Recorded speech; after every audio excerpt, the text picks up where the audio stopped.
Assalamualaikum Tuan Meja KH. Bagaimana dengan perkembangan dalam politik semasa dan bagaimana parti Tuan untuk menerima cabaran tersebut? Terima kasih.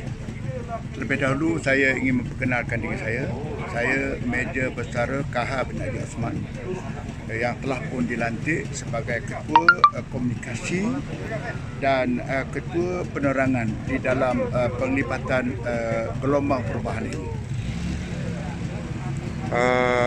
Bagaimana langkah-langkah yang akan diambil untuk mengatasi isu semasa ni? Soalan itu amat tepat dan baik.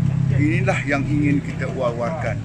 Sebab di masa kini kita lihat sendiri pergolakan politik yang tidak menentu dan kita sebagai bekas tentera merasa perjuangan kita selama ini begitu kita berjuang di udara, di lautan, di hutan belantara, kita mengamankan negara, tetapi sehingga sekarang kita rasa masih ragu-ragu dan was-was sebab pemimpin-pemimpin yang kita telah pilih selama ini tidak mensasarkan sehingga kita rasa kecewa apabila ada persidangan di Parlimen contohnya. Apa langkah-langkah positif yang boleh diambil oleh Tuan dan kawan-kawan? Di atas keadaan semasa, iaitu dewasa ini, apa yang kita lihat, langkah-langkah kita tidak lain dan tidak bukan kita menjuruskan bahawa agar pemimpin-pemimpin kita ini disegani sebab kita yang memilih pemimpin kita. Tetapi apa yang kita lihat, kita amat rasa kecewa dan amat memalukan sebab pemimpin yang kita pilih oleh rakyat di Parlimen bercakaran seolah-olah macam negara yang tidak aman yang mana kita telah amankan selama ini. Apakah langkah ini sudah terlewat ataupun kenapa tidak bermula lebih awal? Sebenarnya agak terlewat, tetapi kita fikirkan yang terbaik sebab kita memberi ruang kepada pemimpin-pemimpin yang sedia ada. Tetapi setelah kita lihat secara jelas bahawa apa yang kita nampak sekarang ini, pemimpin-pemimpin kita tidak memberi ataupun membuat satu mandat yang kita telah war-warkan selama ini. Contohnya, kita memilih pemimpin, tapi pemimpin kita ingat memang yang terbaik. Selama ini 64 tahun merdeka. Tetapi kebelakangan ini, kita terpaksa cari ruang untuk kita bersama membenteraskan masalah-masalah pemimpin kita yang tidak ada maruah. Contohnya, di Parlimen baru-baru ini, mereka bercakaran. Jadi anak cucu kita memang rasa kecewa sebab ditunjuk teladan yang tidak baik.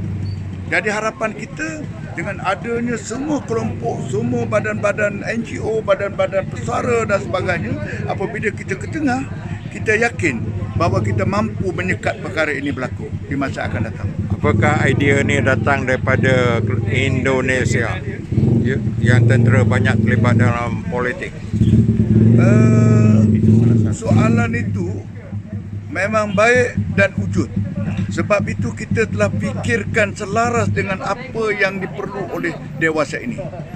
Pasal apa kalau kita tidak bergerak, contohnya di Indonesia juga sama seperti apa yang berlaku sebelum ini.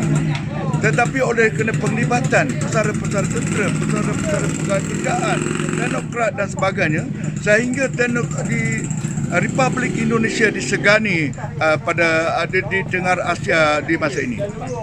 Maknanya NGO bekas tentera selama ini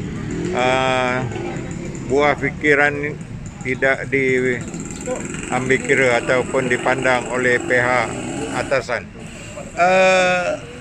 Tentang NGO ataupun pesara dan sebagainya, memang selama ini kita mensasarkan yang terbaik. Tetapi kita amat kecewa bahawa kebajikan kita tidak diselaraskan dengan begitu baik. Sebab kita lihat apa yang berlaku sekarang ni, di mana-mana sesiapa yang memegang jawatan dan sebagainya, mereka sentiasa berjanji kebajikan tentera dijamin di masa akan datang, tetapi amat meleset sekali. sehingga kita nampak di sekarang di Kuala Lumpur contohnya, berapa ramai pesara-pesara duduk bawah jambatan. Tetapi dengan satu dua evidence ini telah ditunjuk, baru sedar kononnya, wah, pergi tunjuk bahawa tentera begitu perhatian kepada masalah pesara. Sebenarnya baru sekarang, setelah keadaan begitu terumbang-ambing. Itu maklumat. Jadi kita harap dengan wawancara ini, dengan war-war yang kita telah maklum sebelum ini, inilah merupakan satu masalah yang dilema oleh pesara dan NGO-NGO lain. Tuan Meja mungkin masih ingat Special Constable dulu dianugerahkan tanah kan oleh kerajaan bagi belasan. Kalau kita seorang tentera telah berkhidmat, kalau ada rank berpencen 21 tahun, pegawai 25 tahun ke atas dan sebagainya, kita memang selalu peka benda ini. Tanah untuk menentukan bahawa pesara ada masa depan. Tetapi ini adalah amat meleset sekali.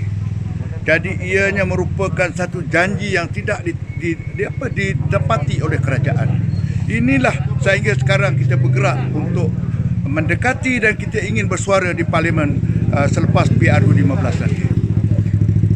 Berapa NGO ATM yang masih wujud dan aktif? Benda ini memang banyak NGO.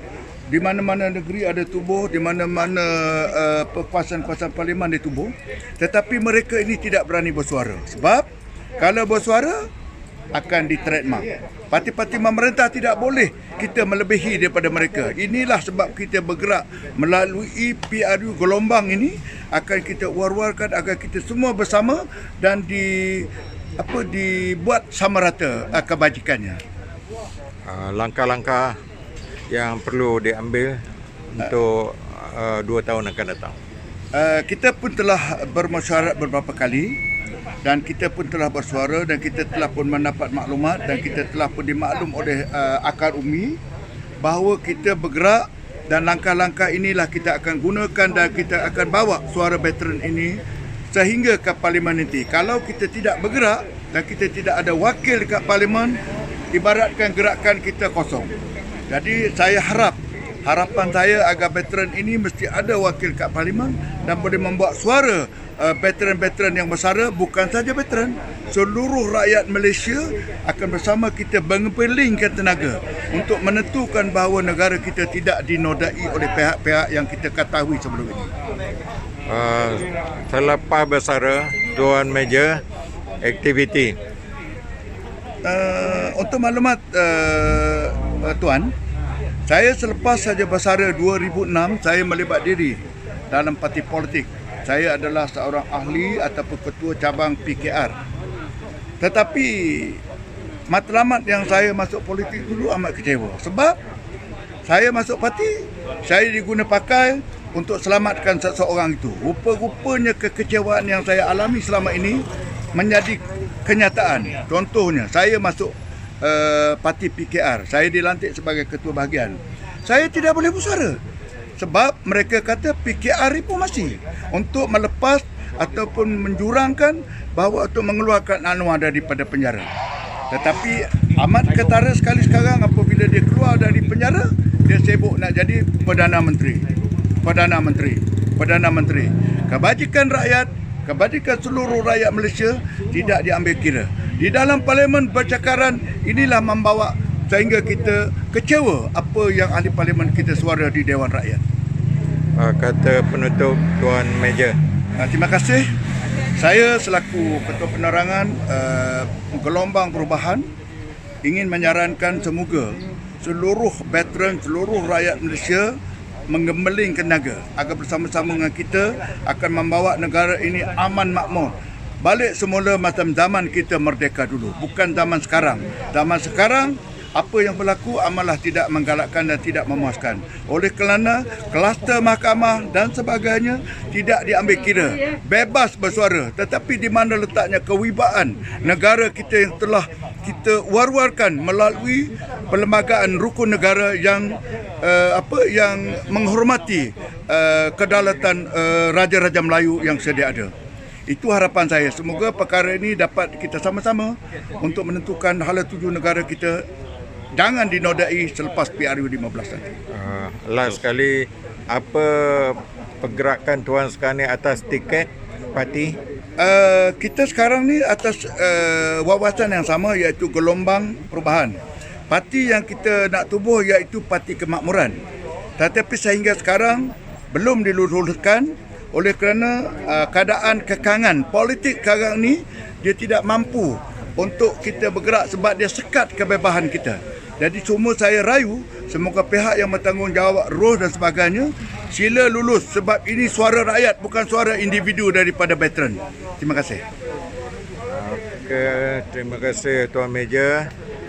Semoga perjuangan Tuan Meja dan kawan-kawan mendapat rahmat daripada Allah. Amin. Terima kasih banyak. Jumpa lagi.